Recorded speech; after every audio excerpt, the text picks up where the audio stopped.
Bonsoir tout le monde. Bonsoir. Oh, quel bonsoir. C'est une bonne bonsoir. I have a question. Who's ready? Who's ready? Who's ready to stand up for Canada with me?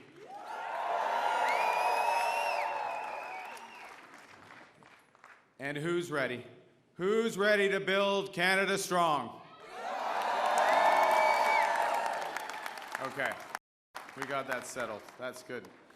Avant de commencer, je voudrais féliciter les autres chefs de parti, de leur campagne et de tout le travail qu'ils ont fait. Je les remercie pour leur service envers le Canada, maintenant et dans le futur.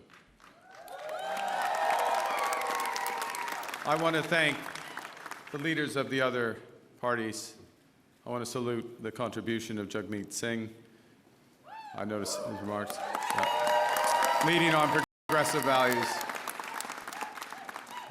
Elizabeth May will be returning. François Blanchet. And I want to congratulate Pierre Poilievre on a hard-fought, fair, good campaign commitment to the country that we both love.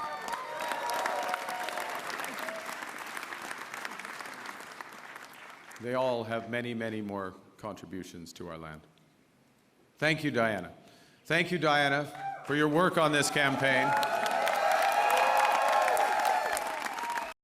Thank you, Diana, for the commitment and compassion you bring to everything that you do. Tonight simply would not have been possible without you and without the support of our foreign who inspire me to service every single day.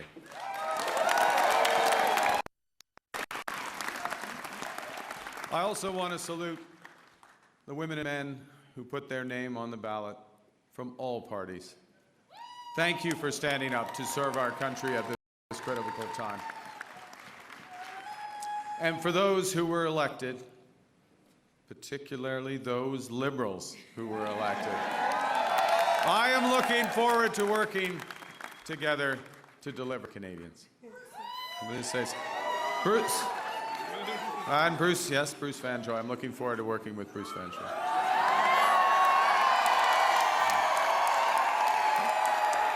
Fantastic. He will be a great MP. We're going to have fun tonight. Yes, we're going to have fun. Bien sûr, je tiens à remercier les milliers de bénévoles ici ce soir et à travers le pays, qui ont donné de leur temps pour cogner au port, pour faire des appels, pour échanger avec leurs voisins et les membres de leur communauté, pour nous donner un gouvernement fort. Ouais, c'est ça. You know, I chose to enter politics because I felt we needed big changes in this country, but big changes guided by strong Canadian values. Values that I learned at the dinner table from my parents, Bob and Verley, and from my siblings. I appreciate this more in retrospect from my siblings. My siblings, Brenda, Sean, and Brian. Values that I learned on the ice from my coaches. Values that have been reinforced as I've met with Canadians across this great country. And those include three values that I want to highlight this evening. Humility. It's Canada after all. Ambition. It's Canada after all. And unity. It's Canada.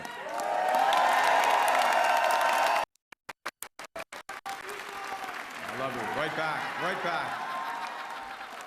These are good values. These are Canadian values. Values that I will do my best. I'm just getting worked up here. These are values that I will do my best to uphold every day as your Prime Minister. You betcha.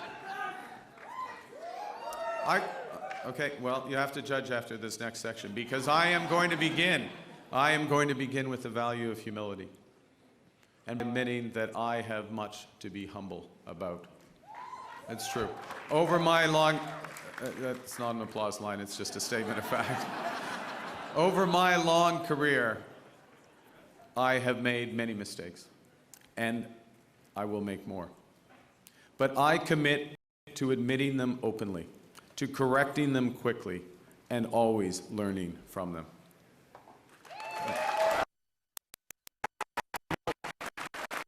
Humility underscores the importance of governing as a team in cabinet and in caucus, and working constructively with all parties across Parliament, of working in partnership with the provinces and the territories, and with Indigenous peoples. And at this time, it underscores the value of bringing together labor, business, civil society to advance the nation-building investments we need to transform our economy. Humility is also about recognizing that one of the responsibilities of government is to prepare for the worst, not hope for the best. As I've been warned, America wants our land, our resources, our water, our country. Never. But these are not idle threats. President Trump is trying to break us so that America can own us. That will never, ever happen.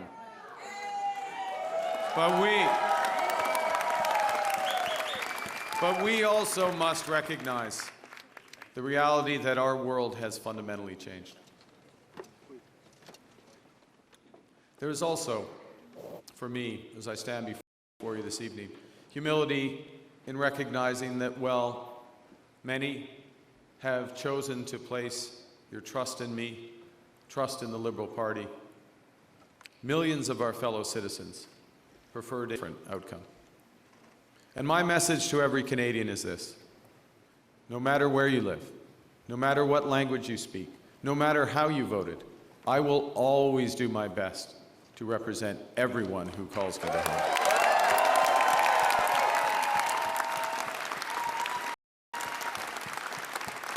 You know, during this short campaign, I went to Saskatchewan and Alberta a couple of times, even though, you know, we're Liberals. It's tough. It's tough out there. But I went because I intend to govern for all Canadians. And au cours de cette campagne, plusieurs Québécois et Québécoises m'ont ouvert leurs portes, m'ont accordé leur confiance. J'en suis profondément touché et je vous en remercie. La langue française. La langue française, la culture québécoise, elles sont au cœur de l'identité canadienne.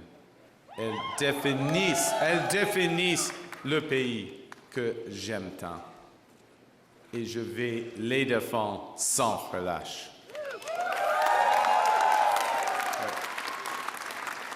Avec la forte équipe de députés québécois que vous venez d'envoyer à Ottawa, nous allons faire en sorte que le Québec continue de prospérer au sein d'un Canada fort.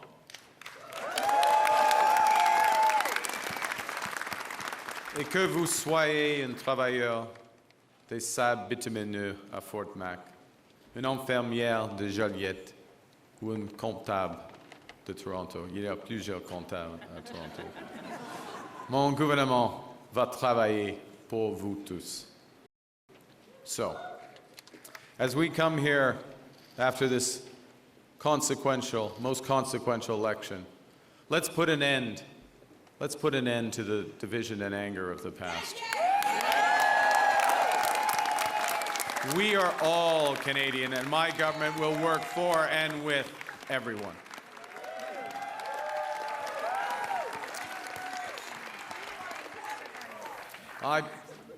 I began with humility, but Canadians are ambitious.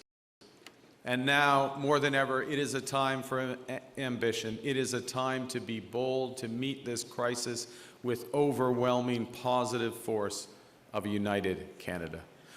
Because we are going to build, baby, build.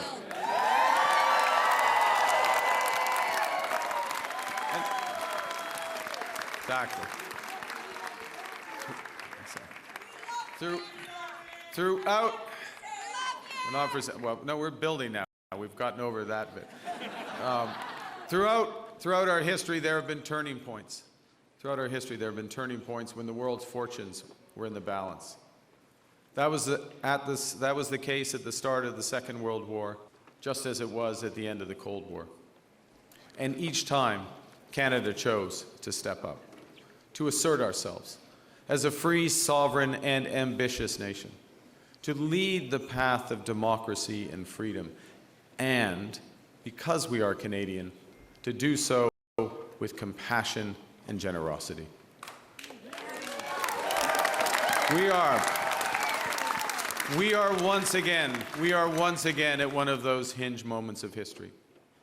Our old relationship with the United States, a relationship based on steadily increasing integration, is over. The system of open global trade, anchored by the United States, a system that Canada has relied on since the Second World War, a system that, while not perfect, has helped deliver prosperity for a country for decades, is over. But it's also our new reality. We are over. We are the shock of the American betrayal. But we should never forget the lessons. But you're going to take us forward. We have to look out for ourselves. And above all, we have to take care of each other.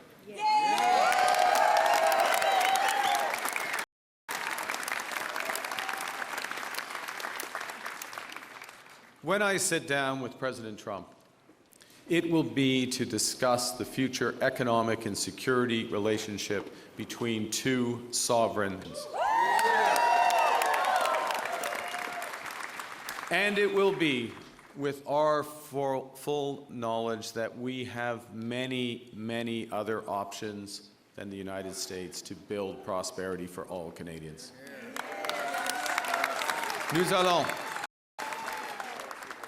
Nous allons renforcer nos relations avec des partenaires fiables en Europe, en Asie et ailleurs. Et si les États-Unis ne veulent plus jouer un rôle de premier dans l'économie mondiale, le Canada le fera. We will lead, not the Americans. Nous sommes maîtres chez nous. Nous allons bâtir des millions de logements, une superpuissance énergétique, de bonnes carrières dans les emplois spécialisés et une seule économie canadienne par 13. We will chart a new path forward because this is Canada and we decide what happens here.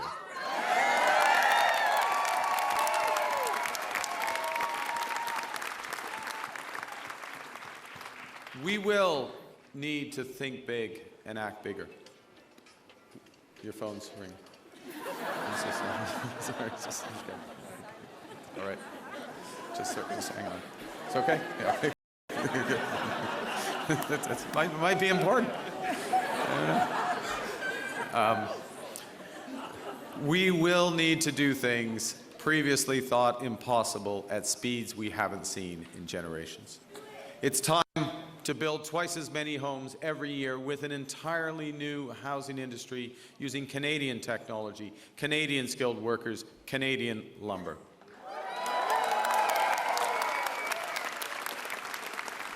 It's time to build new trade and energy corridors, working in partnership with the provinces, territories, and Indigenous peoples. It's time to build hundreds of thousands of not just good jobs, but good careers in the skilled trades. It's time to build Canada into an energy superpower in both clean and conventional energy. And it's time to build an industrial strategy that makes Canada more competitive while fighting climate change.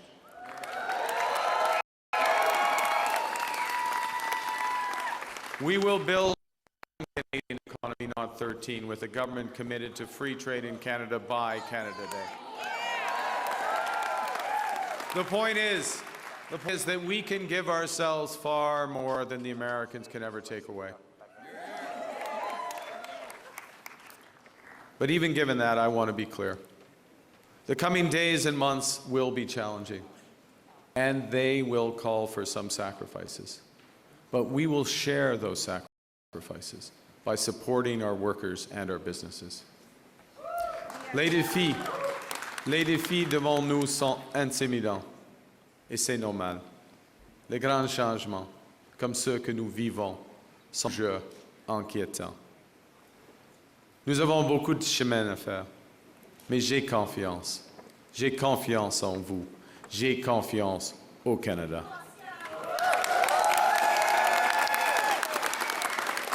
Because Canada is more than a nation. We are and we always will be a confederation, a sacred set of ideas and ideals built on practical foundations. That we know we're not always perfect, but we always strive to be good. We do things because they're right, not because they're easy. That we see kindness as a virtue, not as a weakness. Most importantly, we know that our strength lies in our resolve to work together as a country. It relies on our unity. You know, on the second day of this campaign, I went to Gander, where on 9/11, they welcomed thousands of passengers into their homes without question or hesitation. I sat down with two of the many heroes of the time, Diane Davis and Beulah Cooper. And during our conversation, they showed me a thank you card that they'd received from a young girl called Ellie, who wrote, "Your kindness motivates me to use my kindness." That touching phrase captures what Canadians instinctively know, that virtue is like a muscle that grows with its exercise. We become just by doing acts, brave by doing brave acts. When we are kind, kindness grows. When we seek unity, unity grows. When we are Canadian, Canada grows.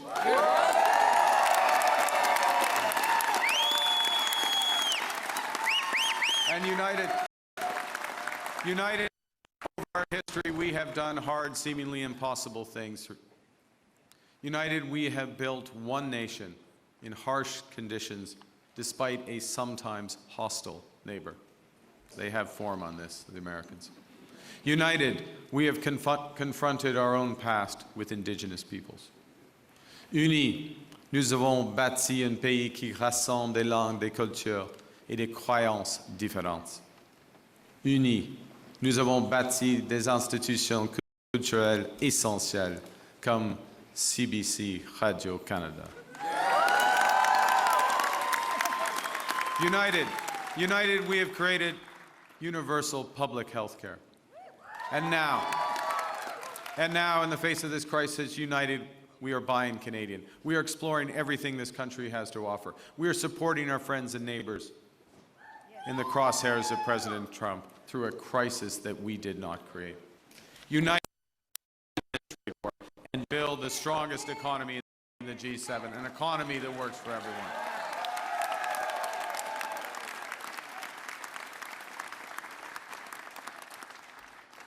Au cours des derniers mois, les Canadiens et Canadiennes ont fait leur, se sont rassemblés pour défendre notre pays et notre façon d'être. Je promets que, lorsque nous sommes menacés, nous allons nous battre. We will fight back with everything we have to get the best deal for Canada. We will protect our workers and businesses, and above all, we will build an independent future for our great country. A future that makes the greatest country on the earth even better. Together, we will build a Canada worthy of our values. We will build Canada strong, Canada free, Canada forever. Vive le Canada. Thank you very much. Merci beaucoup.